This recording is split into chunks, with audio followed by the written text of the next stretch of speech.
Manfaat KineMaster untuk mengedit video pembelajaran di masa pandemi.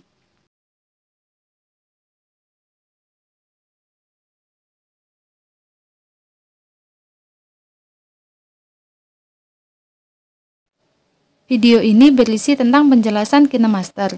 KineMaster memungkinkan guru, pengajar, serta pengguna lainnya mengedit video yang dapat digunakan sesuai kebutuhannya. Video penjelasan KineMaster dapat diperuntukkan untuk guru, dosen, pegiat pendidikan, praktisi pendidikan, akademisi, dan pengguna lain pada umumnya.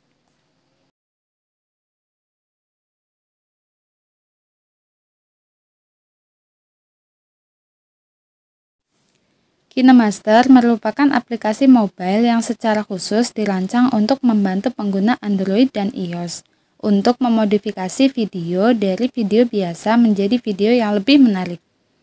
KineMaster sendiri diluncurkan oleh sebuah perusahaan yang cukup besar bernama Next Streaming. Bermarkas di Seoul, Korea Selatan, dan memiliki beberapa cabang di seluruh dunia, seperti di Amerika Serikat, Spanyol, Tiongkok, dan Taiwan. Next Streaming Corp terlibat dalam pengembangan perangkat lunak multimedia untuk perangkat seluler di Korea Selatan dan internasional. KineMaster dilahirkan tahun 2013 dengan angka pengguna mencapai jutaan orang di platform Android dan iOS.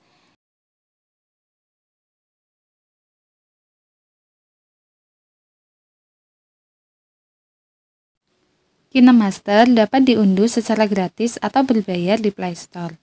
Jika gratis, kekurangannya ada watermark dan fitur kurang lengkap.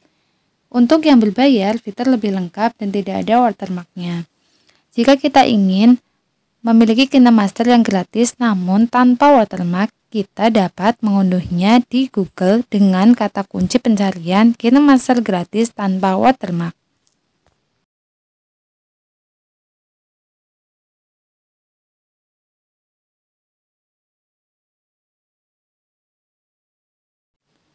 Berikut merupakan tampilan beranda KineMaster. Yang pertama ada gambar toko. Ini adalah toko aset KineMaster. Di situ terdapat berbagai fitur KineMaster untuk KineMaster berbayar atau Pro. Di sini untuk fitur-fiturnya lebih lengkap. Karena kita menggunakan yang gratis, kita lanjutkan ke penjelasan berikutnya. Selanjutnya, menu yang kedua adalah link ke YouTube jika kita membuat video dalam keadaan online. Tanda plus di tengah adalah saat kita pertama kali membuat proyek video baru atau membuat video baru. Setelah kita mengeklik tanda plus untuk membuat video baru, maka akan muncul menu seperti pada gambar. Sebelum membuat video, kita pilih aspek rasio terlebih dahulu. Aspek rasio yang digunakan umumnya adalah 16:9. 16:9 bentuk videonya adalah horizontal atau mendatar. 9:16 bentuk videonya adalah tegak lurus ke atas. 1:1 aspek rasionya adalah seperti persegi, jadi panjang dan lebarnya sama. Ini mirip seperti foto dan video yang terdapat pada Instagram.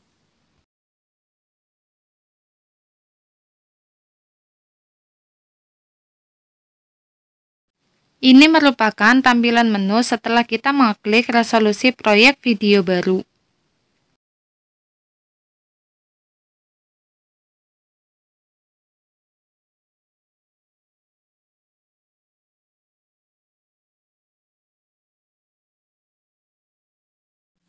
Tombol bergambar panah melengkung ke kiri atau ando adalah untuk pembatalan perintah sebelumnya.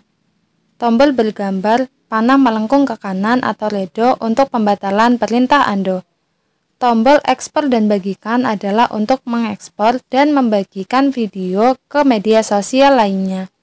Tombol pengaturan adalah untuk pengaturan audio, video, dan penyuntingan. Tombol detail adalah untuk pengeditan lebih detail dalam lapisan proyek. Tombol play untuk ke bagian awal atau ke bagian akhir video.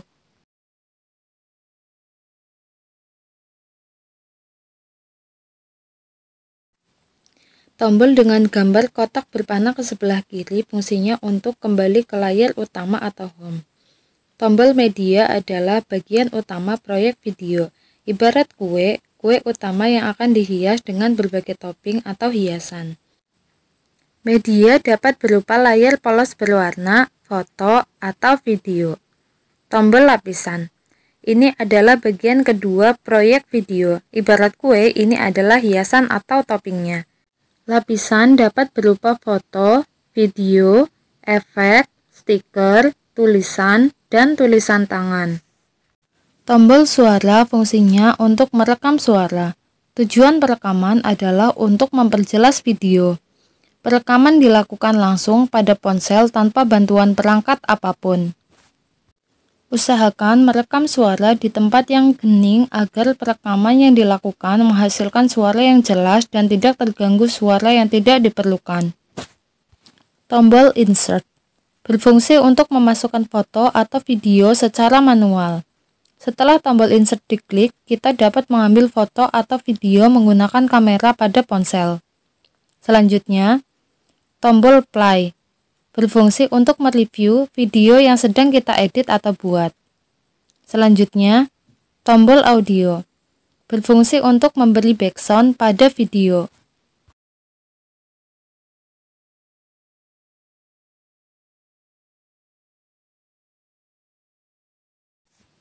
Setelah mengeklik menu media, akan muncul pilihan seperti pada gambar. Pilihan dapat berupa latar warna polos, foto, video yang terdapat pada ponsel yang kita gunakan untuk mengedit video.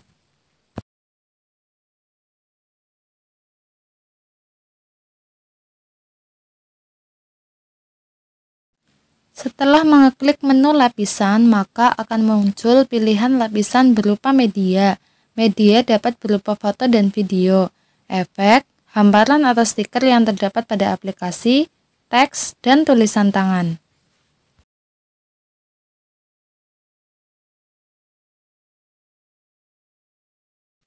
Setelah mengeklik menu suara, maka akan muncul pilihan seperti pada gambar.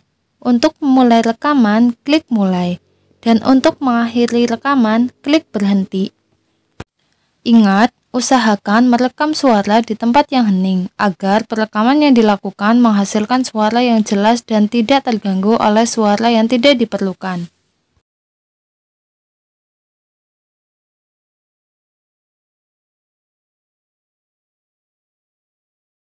Setelah mengeklik menu audio, akan muncul pilihan seperti pada gambar. Audio ini berfungsi sebagai background video. Klik musik atau audio yang akan dipilih, kemudian klik tanda plus. Setelah mengeklik tanda plus, klik tombol atau tanda centang di sebelah kanan atas.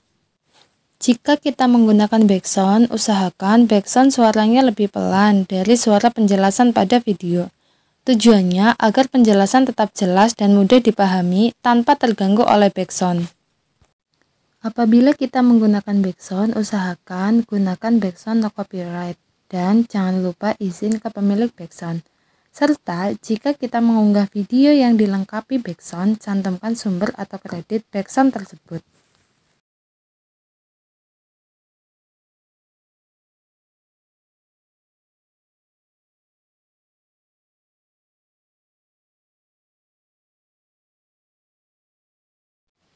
Berikut menu yang muncul jika kita mengeklik media dari proyek yang kita buat.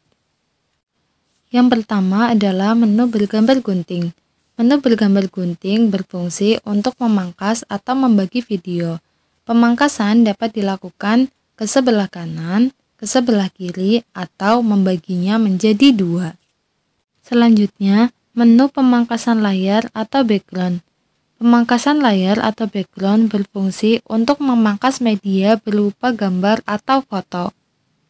Menu bergambar speaker atau pengaturan suara adalah berfungsi untuk mengatur suara video atau audio dari proyek video yang sedang kita buat atau edit.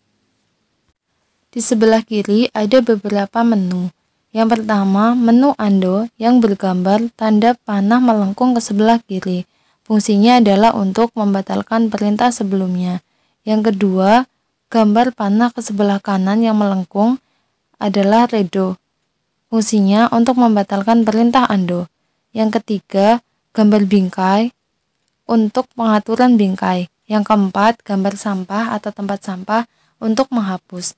Yang kelima, tanda titik 3 untuk menduplikan media sebagai media di sebelahnya atau setelahnya atau sebagai lapisan.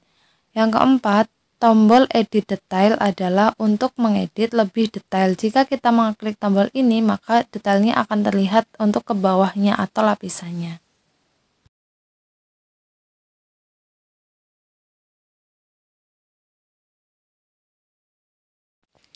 Berikut adalah berbagai pengaturan untuk media foto atau video yang sedang kita edit. Berikut pengaturan yang muncul apabila media utama berupa foto ataupun warna solid. Yang pertama, menu warna putih sebelah kiri itu dapat kita ganti sesuai dengan warna yang kita inginkan. Setelah kita memberi lapisan pun itu masih dapat kita ganti. Yang kedua, gambar gunting untuk membagi atau memangkas. Yang ketiga, gambar bintang jatuh untuk memberikan efek seperti pada PowerPoint pada perpindahan slide. Selanjutnya, filter warna untuk mengatur warna pada warna solid ataupun foto. Selanjutnya, penyesuaian warna. Penyesuaian warna untuk mengatur gelap terang. Selanjutnya, vignette untuk mengatur bagian luar dari warna solid tersebut berwarna hitam.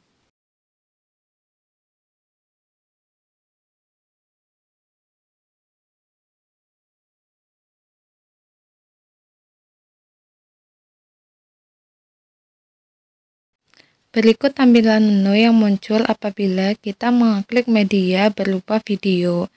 Menu bergambar gunting untuk memangkas atau membagi video. Selanjutnya pemangkasan untuk memangkas video. Selanjutnya tombol bergambar speaker untuk mengatur suara pada video. Selanjutnya tombol bergambar bintang jatuh atau klip grafis untuk memberi efek antar media. Selanjutnya, kontrol kecepatan untuk mengontrol kecepatan video. Selanjutnya, putar atau pencerminan untuk memutar video. Menu filter warna berfungsi untuk memberi efek filter pada video. Menu penyesuaian warna untuk menyesuaikan warna pada video, untuk mengatur kecerahan, kontras, dan lain-lain. Menu amplop volume berfungsi untuk mengatur volume video. Menu filter suara fungsinya untuk mengubah suara menjadi suara tupai, suara robot, suara dalam, dan suara modulasi. Kembali ke menu lapisan. Pada penjelasan sebelumnya telah dijelaskan untuk media. Sekarang kita akan melanjutkan untuk pembahasan efek, hamparan, teks, dan tulisan tangan. Apabila kita mengklik lapisan efek, maka akan muncul menu seperti pada gambar. Di sini hanya ada beberapa efek karena gratis.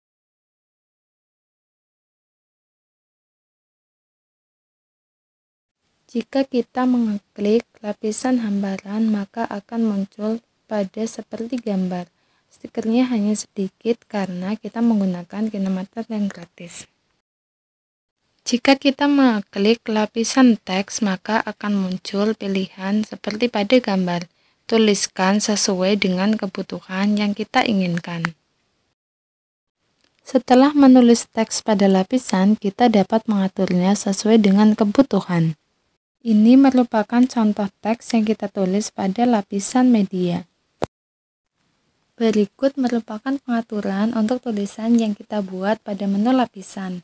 Kita dapat mengatur animasi masuk, animasi keluar, animasi keseluruhan, rata kanan, rata kiri, rata tengah, jenis huruf, dan warna huruf. Tentu saja sesuai dengan kebutuhan kita.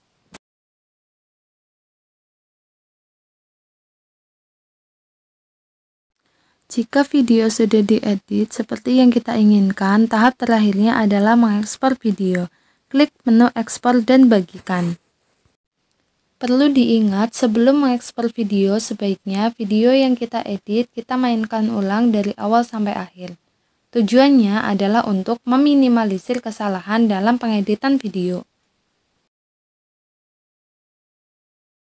Setelah mengklik menu ekspor dan bagikan, pilih resolusi yang diinginkan. Semakin besar kualitas yang dipilih, maka kualitas video semakin bagus. namun ukuran filenya pun juga semakin besar.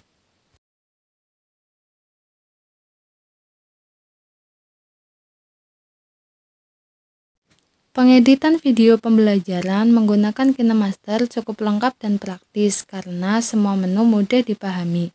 Selain itu, pengeditan semua dilakukan menggunakan ponsel, jadi bisa diedit dimanapun dan kapanpun karena ponsel praktis untuk dibawa. Sarannya, semakin sering kita mengedit menggunakan KineMaster, maka kemampuan editing kita dan hasil video yang diedit akan semakin baik.